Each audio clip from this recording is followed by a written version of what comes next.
प्रकरणातील आरोपीला VIP treatment दिल्याचं उघड झालंय। त्यामुळे पोलिसांच्या भूमिकेवरच आता प्रश्नचिन्ह उपस्थित होतंय।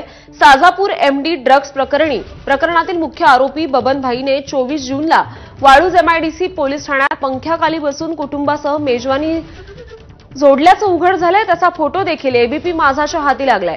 कुटुंबासह बबन भाईला मेजवानी करू देण्याचा निर्णय नेमका कुणी घेतला असा सवाल आता उपस्थित होतोय। यामुळे पोलिसांच्या भूमिकेवरच प्रश्नचिन्ह उपस्थित झालंय।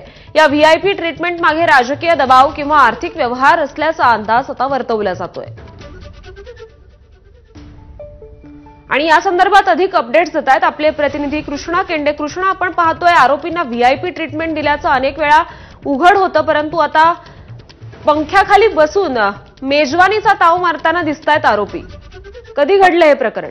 अगदी खरं आहे की एनडीपीएस पथकानं 2 दिवसापूर्वी छत्रपती संभाजीनगरच्या वाळूज एमआयडीसीतील एका औषध निर्मिती करणाऱ्या कंपनीमध्ये छापा त्या औषध निर्मिती कंपनीमध्ये जी पावडर पाठवली जाते ती पावडर बाहेर आणून, म्हणजे ती कंपनीच्या त्या पिशव्यामध्ये थोडीशी ठेवायची, ती बाहेर आणायची आणि त्यापासून ड्रग निर्मिती करायची, अशा पद्धतीचा धंदा सुरू होता। आणि त्यात पोलिसांनी एका गोदामावरती छापा मारला। त्यामधून जवळपास 2 किलो पर्यंत एमडी ड्रग्ज जप्त केलं आणि या सगळ्या प्रकरणानंतर 3 आरोपींना अटक करण्यात आली होती, ज्यामध्ये 2 ट्रकचे चालक आणि 1 गोदामाचा मालक, ज्याचं नाव बबन भाई आहे। मात्र या सगळ्यांना पोलीस ठाण्यात आणलं। पोलीस ठाण्यात आणल्यानंतर आपण फोटोमध्ये पाहतो आहोत की पोलीस ठाण्यातच त्यांना मस्तपैकी मेजवानी दिल्याचं या ठिकाणी पाहायला मिळतंय। कुटुंबासह सर्व तिथले 3ही आरोपी या ठिकाणी